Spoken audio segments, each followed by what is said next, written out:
Hello there, my name is Apocalypse Hero, Professional Scrap Requisition Associate in Lethal Company. And how did I get these numbers, you may be wondering? Well, tedious math and frame counting. Dear God, so much frame counting. All to result in incredibly rounded and approximated numbers. So please enjoy this observational study and mathematical analysis of weight and its effects on movement speed in Lethal Company.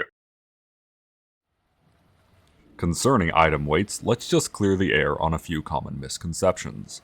First off, there are actually quite a lot of items in Lethal Company that don't have any weight, and no, it's not just a rounding error.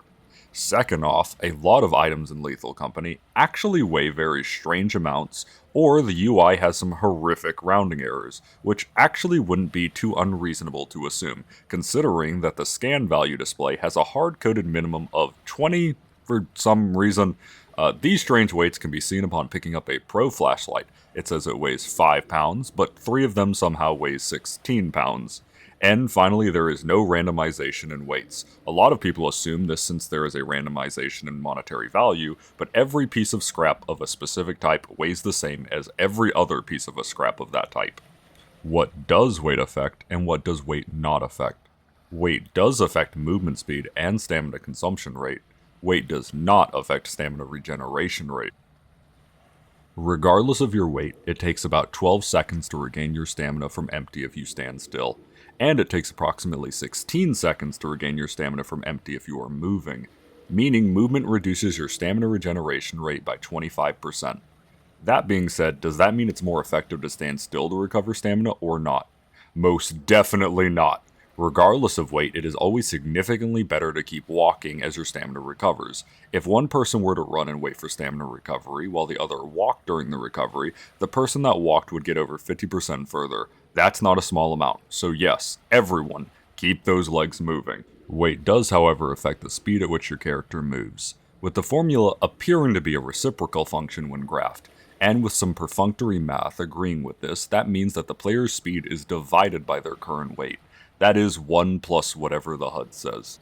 Since the base movement speed is 5 meters per second, and no, my fellow Americans, I did not cave into the peer pressure of the lesser world. I just didn't feel like doing a lot of conversions, and the game is coded in Unity. And Unity, having a built-in physics engine, bases all of its calculations on the metric system, meaning it uses meters. So once again, since your base movement speed is 5 meters per second, that means with 10 pounds, which is about a shovel and or a flashlight walkie-talkie combo, you move at 4.55 meters a second, or 9% slower.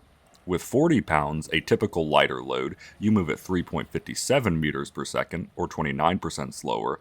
With 80 pounds, a typical heavy load, you move at 2.77 meters per second, or 44% slower, or with an unreasonably high, but technically still possible weight of 314 pounds, which is possible with a cash register and 3 gold bars, you move at 1.21 meters per second, or 76% slower.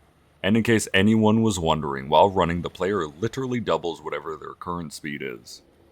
Weight also affects the rate at which stamina is burnt. It appears that the consumption is multiplied by the total weight, so 1 plus however much is being carried. Note, this only affects the rate at which running exhausts your stamina, and not jumping. Each jump takes a flat amount of stamina. Running normally takes about 10 seconds to fully deplete your stamina bar, or with 10 pounds for basic tools, it takes 9.09 seconds to run out of stamina.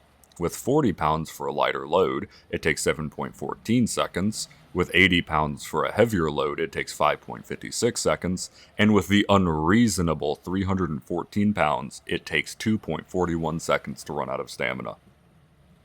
And this right here is one of my favorite interactions so far, because the formula for determining the speed and stamina usage are eerily similar, with the stamina usage just starting twice as high, and sprinting making the character move twice as fast. Does that mean? Yes! How long you can sprint is equal to how fast you are going. You run at 8 meters a second for 8 seconds, 6 meters a second for 6 seconds, and so on. Just some beautiful math.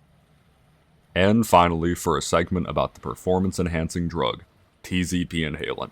I tested it at 3 states: when it first makes voices high-pitched, when it covers the screen in fog effects, and when it starts sounding like a helicopter is off at the distance. Keep in mind for these tests that the effects may seem diminished because I was not refueling as I ran. If the effects simmered down mid-test, it is what it is, and the findings are: TZP Inhalant makes players faster at around 10% for Tier 1, and 20% for Tier 2 and 3, and it appears to make stamina last 20% longer for Tier 1, 150% longer for Tier 2, and 200 and something percent longer in Tier 3. And remember, the optimal starting items are 2 lockpickers and a walkie-talkie.